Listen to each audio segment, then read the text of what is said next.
When he rose from prayer, he went back to his disciples. He found them sleeping. Why are you sleeping? Get up so that you don't fall into temptation. When he said this, a crowd approached. And Judas, one of the 12, was leading them. He approached Jesus to kiss him. But Jesus said, Judas, are you betraying the Son of Man with a kiss?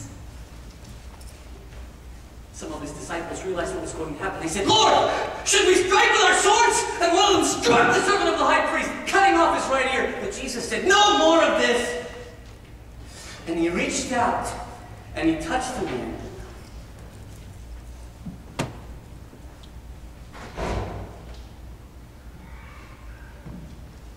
And he healed him.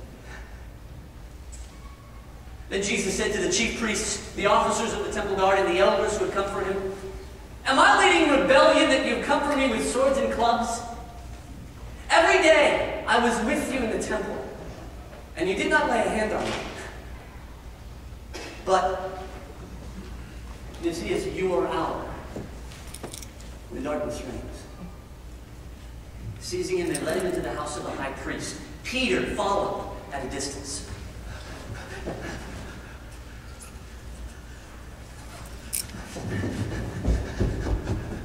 When they had kindled a fire in the middle of the courtyard and had sat down together, Peter sat down with them.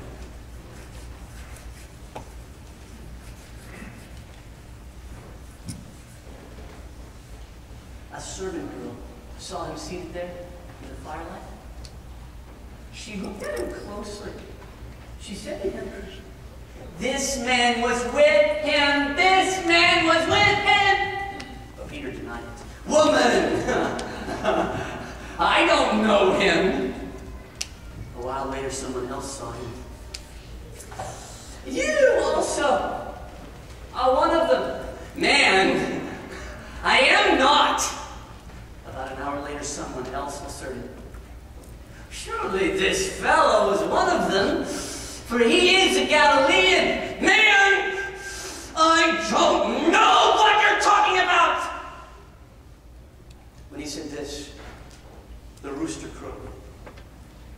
Jesus turned and looked straight at Peter. Then Peter remembered the words that Jesus had spoken to him. Before the rooster crows today, you will disown me 3 times. And Peter went out, and he wept bitterly. The men who were guarding Jesus began beating and mocking him. They put a blindfold on him and said, prophesy! Who hit you? They said many other insulting things to him. At daybreak, the council of the elders of the people, both the chief priests and the teachers of the law, met together. They had Jesus brought before them. They asked him, if you are the Christ, tell us. If I tell you, you would not believe me. And if I asked, you would not answer. But from now on, the Son of Man will be seated at the right hand of the mighty God. Are you then the Son of God? You are right in saying that I am. Why do we need any more witnesses? We've heard it from his own lips. The whole assembly arose and led him off to Pilate. They stood there vehemently accusing him. We found this man subverting our nation. He opposes payment of taxes to Caesar and claims to be Christ, a king.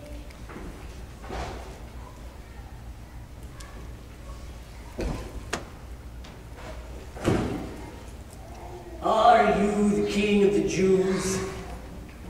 Yes, it is as you say.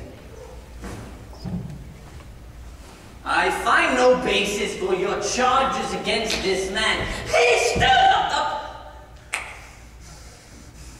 He stirs up the people all over Judea by his teaching. He started in Galilee and has come all the here! When Pilate heard this, he asked if the man was a Galilean. When he found out that Jesus was under Herod's jurisdiction, he sent him off to Herod, who was also in Jerusalem at this time.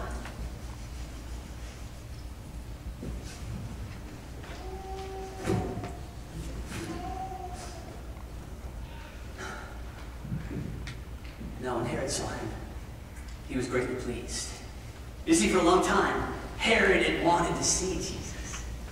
From what he'd heard about him, he'd hoped to see him perform some miracle.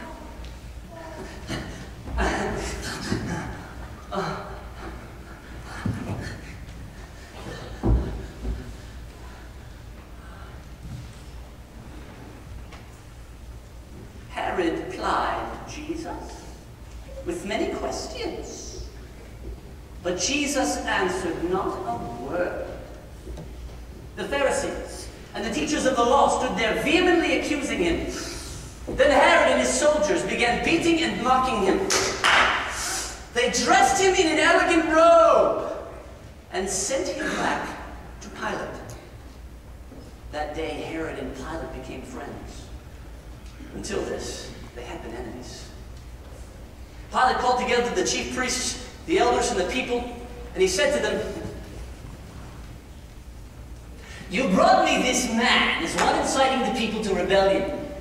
I've examined him in your presence and have found no basis for your charges against him. Neither has Herod, for he has sent him back to us. As you can see, he has done nothing deserving death. Therefore, I will punish him, then release him." But with loud shouts, the people called out, "Away with this man! Release Barabbas to us!" Barabbas had been thrown into prison for an insurrection in the city and for murder. Pilate called them the second time, but they kept shouting, "Crucify him! Crucify him!" Pilate appealed to them for a third time. "Why? What crime has he committed? I have found in him no basis for the death penalty. Therefore, I will punish him. And then release him." But with loud shouts, the people called out for his death. And their shouts prevailed. Pilate agreed to grant their demand. He turned over to them the one who had been thrown into prison for insurrection and murder, the one they asked for, and surrendered Jesus to their will. As they led him away, they seized Simon of Cyrene, who was on his way in from the country. They put the cross on him and forced him to carry it behind Jesus. A large crowd of people followed, including women who mourned and wailed for him.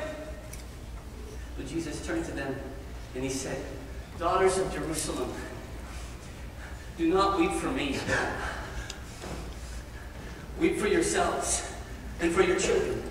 For I tell you that a time is coming when you will say, 'Blessed are the barren women, the wombs that never bore, and the breasts that never nursed.' And then they will say to the mountains, 'Fall on us,' to the hills, 'Cover us.' For if men do these things while the tree is green,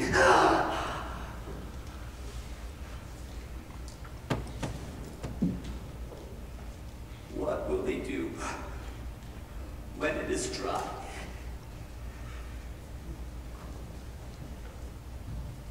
Two men, both criminals, were led out with Jesus to be crucified.